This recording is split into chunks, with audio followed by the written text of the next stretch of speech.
I gotta get in the zone. Focus. Focus. The tip of the teeth, tongue, and the lips.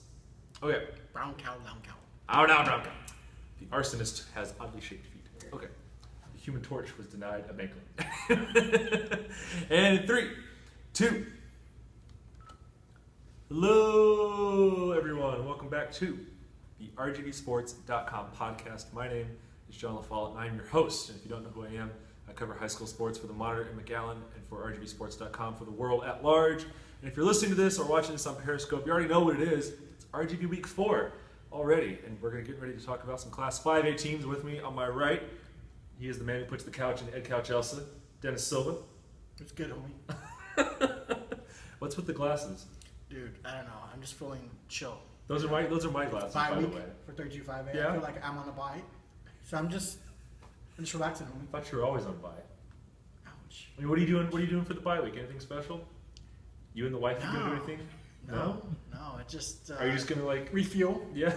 Refuel. It's gonna be district. Looking at, get amped. For a bye week, you gotta look at film, see what you gotta get better at. True. How would you assess your non-district schedule so far? It's just about going back to the fundamentals. I feel like, overall, big picture-wise, we're where we want to be.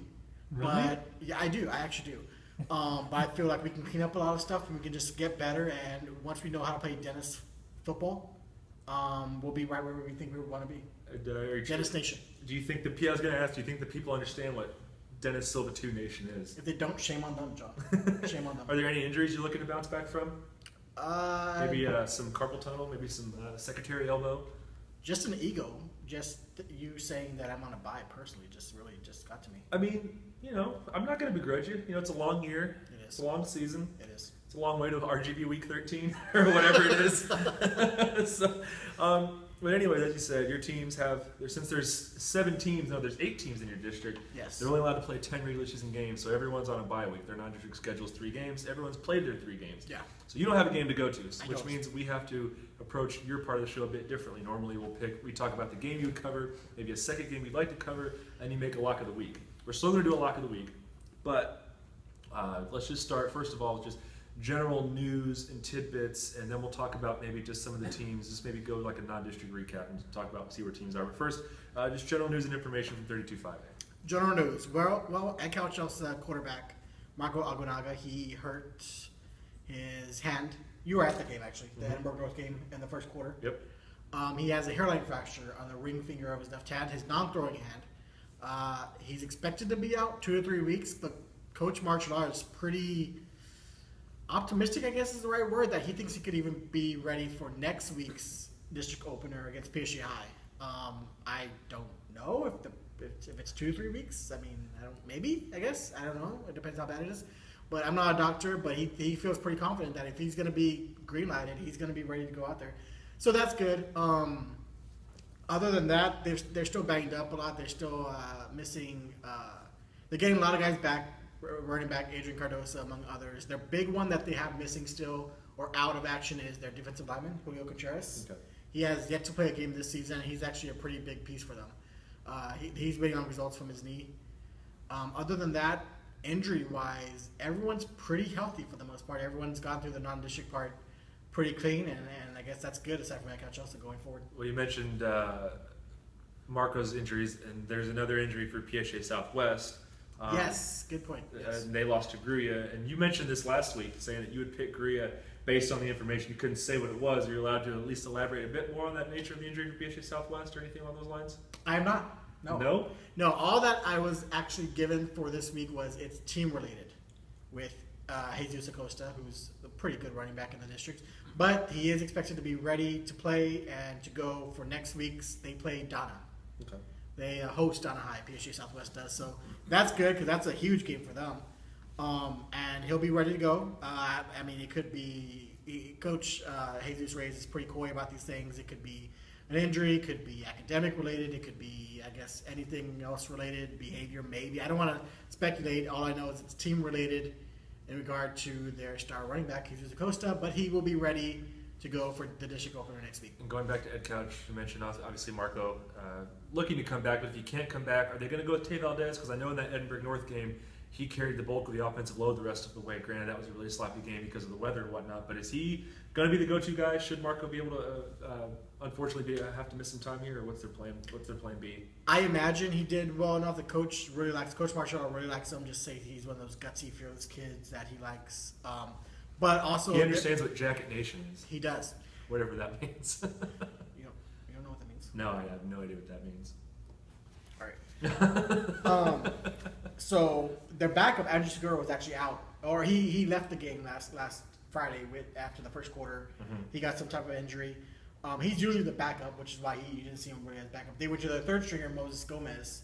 Threw 2 interceptions, struggled a bit. Yeah, 0 for 3 with 2 interceptions, right? Mm-hmm. And then they went to Tay. Coach Marshall R says he's going day by day with these guys, seeing how they look, seeing where they're comfortable at. Andrew Segura does make a lot more sense at receiver. He's just that talented. You need him out there as a pass catcher. Got some height, very athletic, good speed. I think you do go with Tay Valdez back there simply because he's more of a runner. The thing that I see with them is that they don't really have the passer that Marco is. Mm-hmm. So now they have this wide open offense. Now you have a bunch of runners back there. I'm interested to see how that might affect the offense should Marco not be able to go. But it'll be interesting to see just because Tay's really athletic, he's really strong, he's fearless, he'll attack the defense. But that's a different dynamic for them offensively, considering they just don't have the passer that Marco is. Getting into the nuts and bolts of your district then, as you said, you don't have a game. So let's do this. Way back at the beginning of the season, we were going to 2-a-days. We all made our picks on who would make the playoffs for our respective districts. So let's just go 4 through 1. Let's just start. You picked PHA Southwest to be the 4 seed. Aside from the injury, which we just mentioned, what have you seen from them? Are they at where they thought they would be? Where are they looking to improve? What do they like? I mean, just what's the general temperature for the Javelinas right now? I think they're okay with where they are. I think they would have liked to have that Guerrilla game, but again, if you don't have your best running back, and the running game is everything to them, I think you could be expected to lose. Guerrilla's no slouch. The defense needs some cleaning up. There's some fundamentals there, some gap misassignments here and there during games that I'm sure they're not happy with. But for the most part, the defense is okay. The offense has looked better than I even thought. I think Darren Estrada back there at quarterback really gives them another option as a runner, and that's big for a team that runs the wing tee that Coach Ray likes back there. He just as many runners as you can. The more people can carry the ball, the better. So that's good for them. The offense looks healthy, pretty strong, pretty consistent. That's good on their end. The defense, I would like to see just them shore up a little bit, and of course, whatever the situation may be with Jesus, I'm sure they want, it's district season. Got to keep things in mind. For PHA Southwest, they are 1-2. Their 2 losses being to Palmview and Gruya. Their 1 win coming against Valley View. So moving on, you picked Mercedes, the Tigers, number 3 in this district. The big news for them this offseason being the new stadium. Mm-hmm. Obviously, transitioning to that. Have you had a chance to? They won that game. They played LaFollette. Yes, 21-6. 21-6. That's the only win they've had. They started out 0-2. I know they've got a young quarterback, a sophomore. They played Cal Allen and Rowe. But I mean, have you had a chance to talk to the coach about what they want to do coming into the district, or where they want to get better at, or anything along those lines? Yeah, I would think. I haven't talked to him this week, but talking to him previous weeks, he's pretty happy with where they're going. I think he likes the development of sophomore quarterback Zach Gomez. They're really taking a very hands-on approach with them, just a lot of conservative stuff. Get him used to the varsity game. Confidence is big for a quarterback, obviously. It's a bunch of safe stuff back there simply because they have a defense that can make so many plays, a defense that can get takeaways and that can really put pressure on the quarterback. That defense is really, really strong, probably the best in the district, so they feel they can lean on that. If they can take care of the ball offensively, they can win their share of games. I think he has to be happy. I mean, Cal Allen is Cal Allen. You have a sophomore quarterback back there. You're gonna be taking your lumps. Rowe was a double overtime loss by 6. That's a 6A team versus the 5A, and again, the sophomore quarterback. He has not turned the ball over, which is really impressive for a sophomore quarterback. Again, they've been real safe with him. Yeah. But no fumbles, no bad reads so far, which is positive on his part. So that's good. I think Coach Roger Adame, if you had to ask him right now, would say, hey, they're on track with where they want to be. And again, just to recap for the Tigers, they are 1-2 right now. They dropped 2 straight against Cal Allen and Rowe. They beat LaFollette in their home opener, their new stadium opener, I should say. They open up the district against a team that I cannot say. And for those of you listening to the podcast, we've talked about this on the Periscope pre-show. I'll introduce you to the podcast. You hear this? It's the sound of money. It's the sound of money that Mario owes the RGVSports.com podcast Periscope show Swear Jar. Anytime you're never collecting, John. Anytime that someone on this show talks about the following three schools, Brownsville Porter, Brownsville Pacer, Brownsville Lopez, and outside of the swear jar or a final score, they owe money in here, and the money will go to a charity at the end of the season. So, if you want to be a generous person, talk about them all you want, but we're here to talk about teams that matter. And sorry. Anyways, team number 2. John, so just explain to the fans of why did they get, why focus on them, of those three? Because for whatever reason, we get stuck talking about them, and they're not that good. And we're not here to talk about bad teams. We're here to talk about teams that are trying to get to the playoffs, trying to win district championships, trying to go past the first round. And none of those teams are going to do that. There's no point. We're wasting our breath. We don't talk about Valley View very often. Why would we talk about Port? I have talked Valley View. Huh? I have talked about. Yeah, we've talked about them in the context of their games, but then when it comes to arguing top 10 or district contenders, you want to bring up those schools, and we're not going to do that because it's a waste of time. Anyways, it's not a waste of time talking about a team like Donna. Are you sure? That's called a segue, ladies and gentlemen. Anyway, Ed Couch now. 2. You picked Donna to win the Yeah. district? Okay, all right. Well, we talked about Ed Couch. Well, before you go there, I'm going to say one thing. Only because I'm not confident in PHA Southwest at this point. And if they're not careful, if they don't shore up some of the things, especially defensively, I think Brownsville Porter has a chance to sneak in there for that 4th spot, maybe even the 3rd spot. They've got one of the best running backs, George Gutierrez, who's a really strong kid. I think he's second. There's your hot take horn, ladies and gentlemen. I think he's second in the district. Let me see. George Gutierrez. I'm going to get him. 563 yards, 7 touchdowns so far. Good kid. They've got a really strong defense this year. They put up good numbers. I like what I've seen from Brownsville Porter so far. And I think if PHA Southwest, I still favor them to get 4th. But if Southwest doesn't take care of some of its issues, Porter is right there looking to get into the playoff race. So I'm going to say. Well, it's really easy to put up those kind of numbers when you're playing Progresso and another team that can't be mentioned because they go in the swear jar. They haven't played anybody.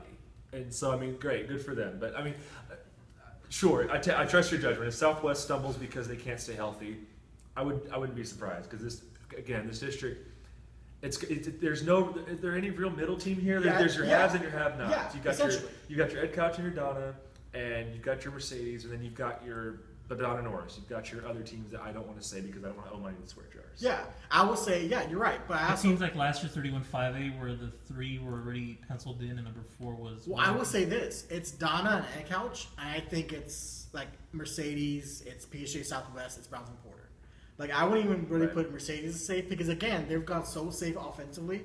If they get behind by 14, say in a game, I wonder if they can come back and if a young sophomore quarterback has what it takes to rally them for a comeback. So I like what I've seen as far as they have a good running back, they have a decent defense. Porter does. I get the schedule thing, and that's completely all legit. But George Gutierrez is enough of a difference maker in this district to where he can lead you to the playoffs. Okay, fair enough. And again, I trust your judgment because this is your district, not mine. So I want you to put the shades back on. Oh, we're getting there. So, yeah. Ed Couch. Yeah. So I'm talking about Ed Couch. He picked to finish second. I did. The story for them was they totally revamped their offense. They were just going to pass. True. Obviously, they didn't do that as much against Edinburgh North because Marco was out, and like you said, they have a bunch of runners in the backfield all of a sudden instead of a guy who can consistently throw the ball downfield. But aside from the injuries, what's the new offense been like for them? Are they ahead of the curve here? Or are they right on schedule where they thought they'd be? How's that look for them right now? Here's the thing: is I don't think they even know where it is. I think they looked really good against Roe. And they looked okay. They looked really good, but I think they would have told you they left a lot of points on the board. They only scored 21. Yeah. And the yardage total was good. The passing was fine. They did okay. They haven't had a lot of their pieces. For instance, they didn't have their 2 best receivers for most of last week's game, hence why they didn't pass a lot. They did it against Los Fresnos. Los Fresnos is just a tough team. They're just really good. Right. But also they didn't have. So that's a team you can probably struggle against. I think they don't know. I think what Ed Couch wants to do is get everyone healthy, get them a string of practices where they can get some reps again. Because Coach Marshall was saying he hasn't had his complete team since the scrimmages against Westaco East and Hidalgo. Mm-hmm. Since then, he's had bits and pieces here and there, guys coming back, guys missing, whatever have you. So to be 2-1 at this point speaks to their depth. They do have quality depth, but I don't think right now we really even know how good Ed Couch is or how good they aren't yet. It wouldn't be for It's still really hard to take you seriously with the sunglasses. But hey, the sun never sets on cool. So with Donna, you had a bold prediction. They were going to go 10-2 this year. They were going to run the table. They were all the way until the playoffs. True. So maybe like one regular season loss. They dropped their first 2 games of the year, making it look like a fool. Dennis, they could go 14-2. They could. Well, no, they have to lose eventually, so they'd be. No, they're going to win state. They're going to win state? No, sorry. No, you don't think so? No, that's. I'm not even going to use the hot take horn for that. That's just a. True. Yeah, they have struggled a lot. The 7-point Brownsville Vets loss is that doesn't look like that doesn't look bad. No, Brownsville Vets is legit. They're a good team. The Westico one, they didn't show up. Like I thought they just get turnovers and turnovers. Mistakes. Statistically, you look at just the numbers. It looks like a dead even game, and then if you look at the turnovers, Westico had none, Donna had 3, right? Yeah, something like that. So essentially, that's like a playoff game for them. That's where a game almost no margin for error. Take care of the ball, execute, and they just couldn't do it. Yeah. Last week's game was Brownsville Hanna. They beat Brownsville Hanna by 1 point, 2-1, which is okay. But like again, that was a 1-point game. The defense has struggled. The defense specifically has not looked good. The offense is fine, even like Southwest, it's better than I thought it would be, simply because Monty Bowen has been terrific this year. Monty Bowen, 629 yards and 7 touchdowns, and that's because he's splitting carries with Edward Doherty, the quarterback. That 1-2 tandem back there. That offense behind Doherty and Bowen looks excellent. And we haven't even mentioned Paul Guetta, who's a running back who hasn't played much this year because of injury, but is expected to return. He hasn't even been in there, so that offense is going to be fine. Defensively, where you have a young secondary, you have some young pieces up front that miss assignments can cost you bad reads. And again, when you have a team like Donna, which is ground and pound, control the ball, don't give it up, and minimize possessions, one bad mistake or 2 bad mistakes, and all of a sudden you're in a hole. Right. They've got to shore those things up, and I'm sure they will.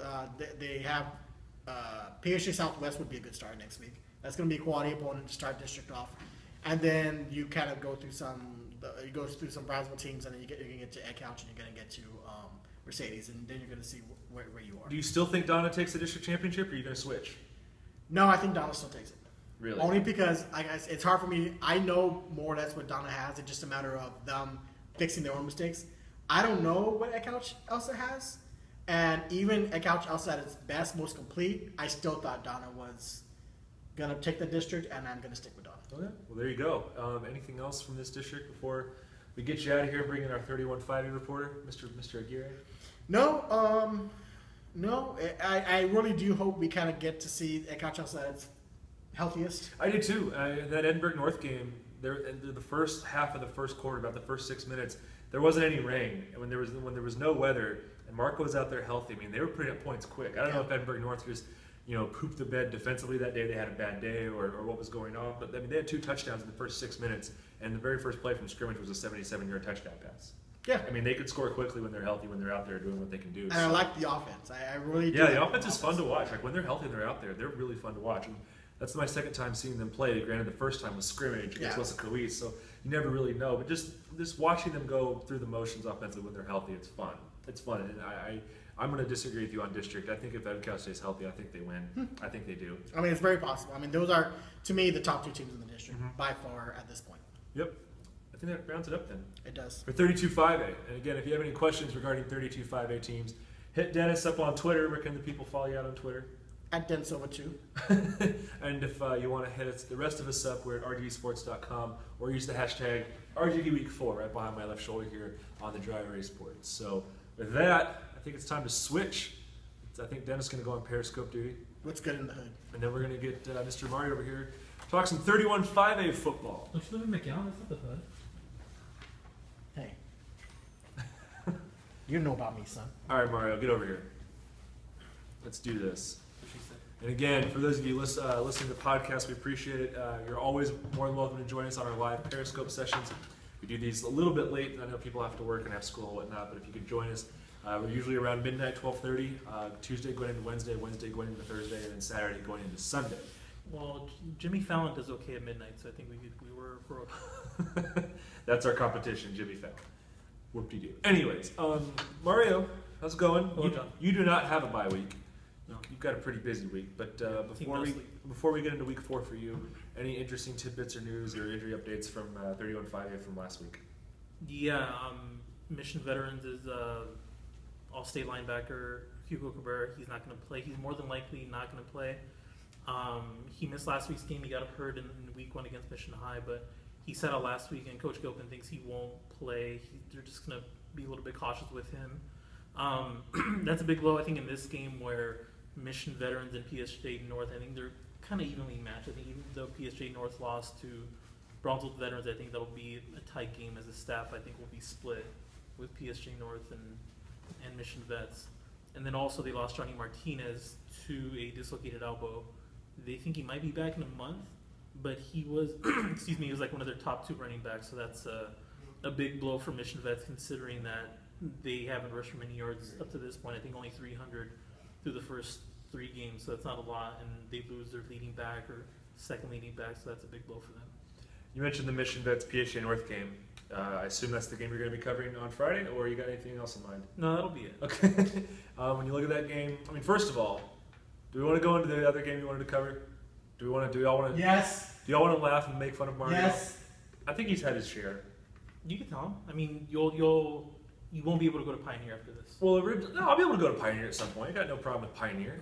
Originally, Mario wanted to cover Sherryland Pioneer against LaFeria, and all of us just all kind of, the rest of us in the RGV Sports offices here at the Monitor, we all just kind of just giggled and laughed that we thought you were trolling us, and I think you were trolling us. But tell us why you wanted to cover that game over Mission Vets PSG North.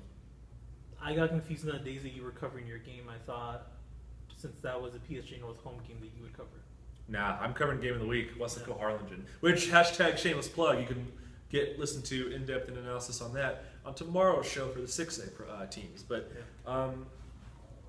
why Pioneer? Why LaFeria? It's just to me, it's 2 teams that aren't going to make the playoffs playing each other. The Bears going to make playoffs. Yeah, but so what? Like Pioneer second year, I think they've done pretty good for a second-year team.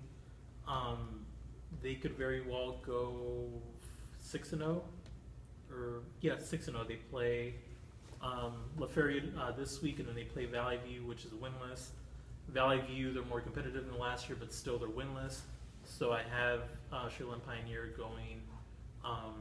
Wait, is it 5-0 or 6-0? I'm saying. I look at Sherland Pioneer, and I know they're a second-year team, and I know that they're improving based on appearances only. And I say that because you look at their schedule. Here's who they beat. They beat Hidalgo, a 4A school. They beat a swear jar team, which there's not really much prestige in beating a swear jar team. They did beat Corpus Christi Ray, which I don't know much about Corpus Christi teams, but from what I understand, Ray is having a down year this year. They're not as strong as maybe other Corpus Christi teams are. They're going to play LaFeria, another 4A team, and then Valley View, which is just the doormat in District 31 5A. So even if great, they start out 5 or 6-0, but they're not playing quality opponents. And I know that they can't really necessarily control that, although with non-district schedules maybe they can, but you do have to take that into consideration. And I just don't. Yeah. If they beat LaFeria, so what? I mean, most people are going to pick them to beat LaFeria anyways. Yeah, but I would say that schedule isn't horrible for a first-year program. I don't know what most teams schedule in the first year. They've only played one team. I can't imagine it would be more than this. But I mean, they've only more difficult than this. Why do you have to play 2 4A teams? Maybe they could have. Maybe other 6A teams thought it wasn't worth a chance. Maybe, but I mean, play other 5A teams. And I know it takes 2 to tango. I know maybe they struggle finding 2 other 5A teams that maybe would want to play them. But I mean, what do you get out of playing LaFeria and Hidalgo? I mean, how does that make you better? I mean, you already expect to be better than those teams, don't you? I don't know. But nonetheless, let's get into the Mission Vets PSG North, the game that you are covering. Yeah. When you look at that, what are some things that stand out? What are some matchups you're going to be looking for? Any storylines or things along those lines? This game, I guess part of the thing to entering this year was Diego Hernandez and how he would perform at starting quarterback. He started 2 games last year while Santos Villarreal was hurt. Did well. In his first game, he kind of struggled, but I think most of the team did.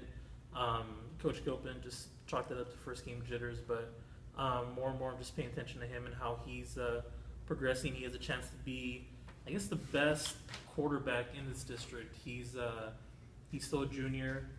Going through his stats here. He's thrown for district leading 798 yards. That's pretty good, 7 touchdowns. He had 6 interceptions, which doesn't look good, but I think 3 of those were against Odessa Permian, a game where they were blown out 63-7. So I guess this is their first test where, as a staff, will be split, and you can't say that about any of the other games where they were favored against Mission. They were the underdog against Odessa Permian, and they were favored again last week when they played Horace Lincoln. So it's just a good matchup to see how they do in a game where it could come down to the wire, and they have a lot of younger players, so I'm just curious to see how they play in this kind of a situation. I wouldn't be surprised if Mission Vets won this game.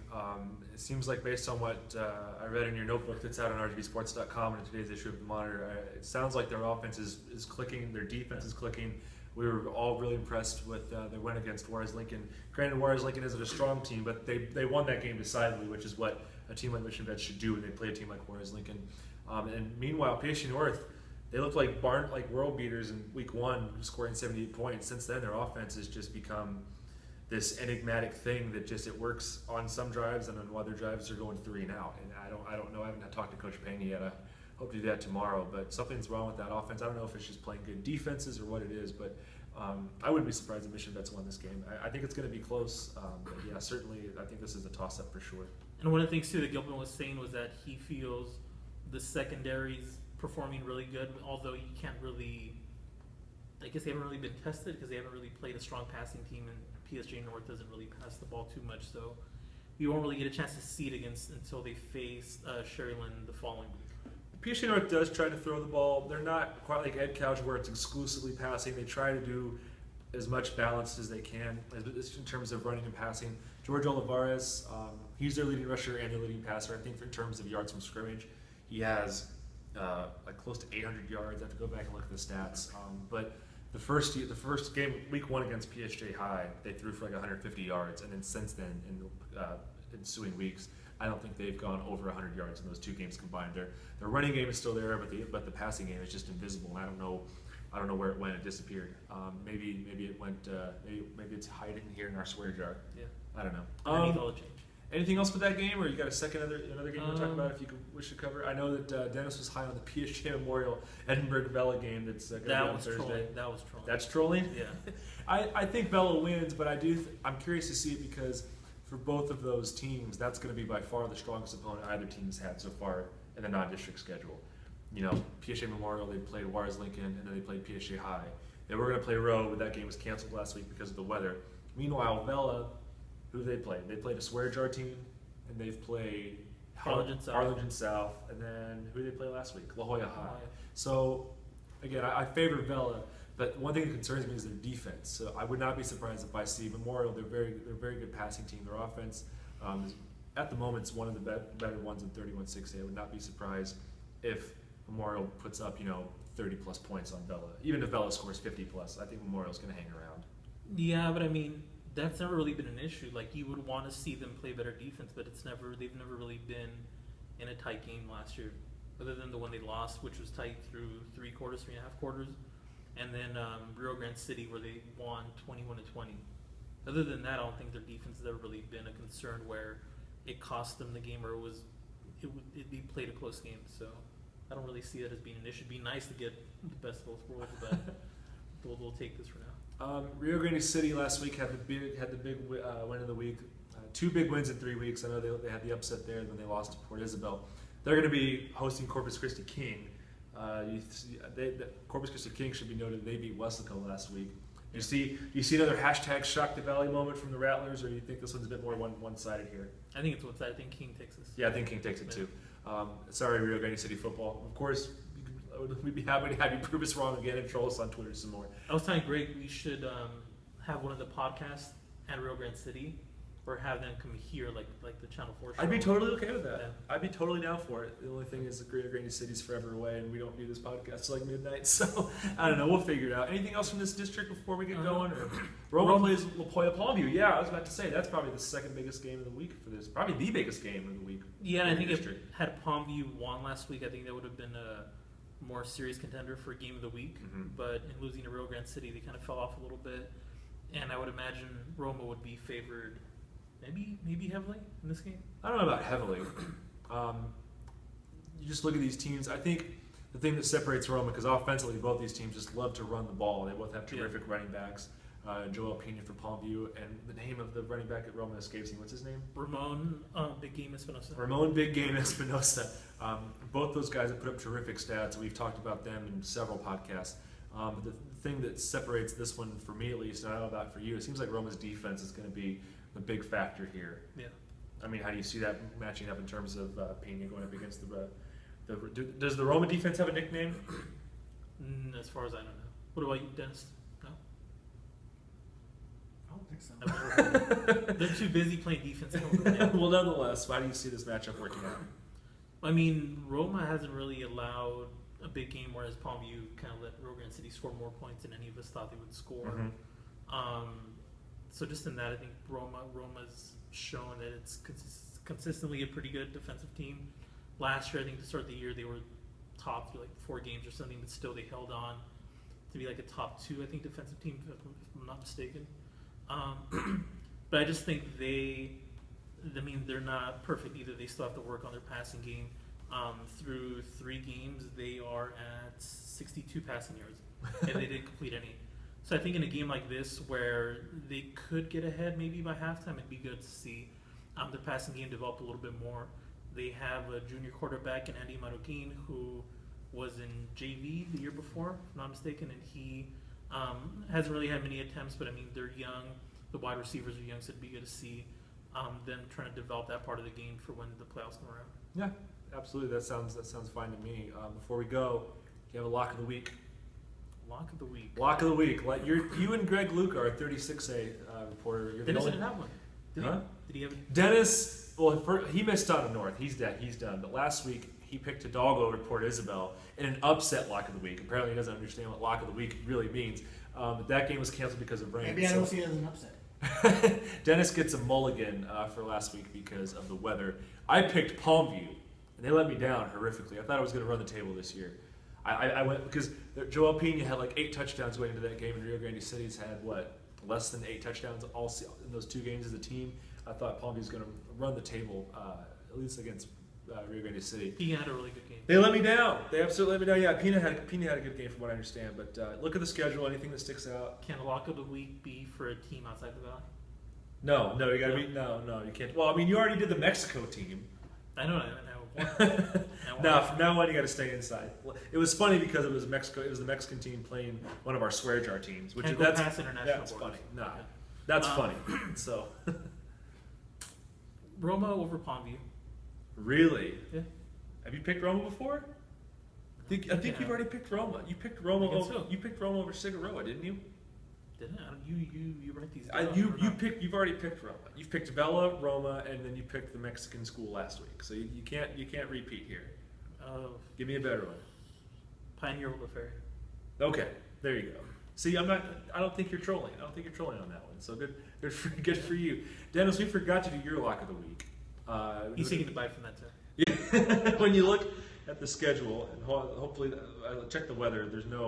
Hopefully there's no delays or cancellations on Friday or Thursday or Saturday. But look at the schedule. Is there something, a game that sticks out in your mind? I'm actually going to say Mario's initial one.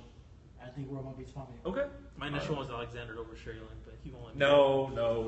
Oh, you know what? Alexander has struggled with something, though, to start. Have they? I mean, I don't know. United looks good, but Alexander, they struggled with, and they lost to Alice in week 1. I haven't followed up since, but that wasn't pretty. Oh, and then they barely beat Nixon, 6-0 or something next week. Really weird. I am not a crook.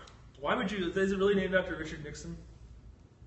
Actually, no. Okay, good. About to say it's like of all the presidents to get a school named after. Nixon's probably like one of the 5 worst. Yes, Greg Luke, our 36A beat reporter, way back in the back. Just 1 point for factual correctness. It's United that plays Earl this week. Yeah, but he said Alexander and Sherryland. Oh, okay, never mind. Yeah. Well, United would have been a smarter pick anyway. Sure. Oh, man. As you guys work. All right, and so we got Roma, and we have Sheridan Pioneer. Okay, with that, I think we got a podcast, do we not? We do. All right. Well, thank you so much for checking out this episode of the RGVSports.com podcast. Again, my name is Jon LaFollette. If you want to follow us on Twitter and Facebook, please do so. We are at RGVSports.com or RGVSports on Twitter. If you want to follow me personally on Twitter, I'm at Jon Filet. Mario, where can people find you? Mario _Gear. We already got Dennis. Dennis, one more time, where can people find you on Twitter? At Den Silva 2. And they will be at their respective games this weekend. Follow along with all of the RGVSports.com action with the hashtag RGV Week 4. If you have any questions or any kind of thoughts or comments, send it our way. Might talk about it on the next podcast. Next podcast will be tomorrow. We're going to be talking about Class 6A, talking about the game of the week. We got a big one, Harlingen and Westaco. I'm really excited to go to that game and see what happens there. But until then, take care of yourself, take care of one another, and best of luck.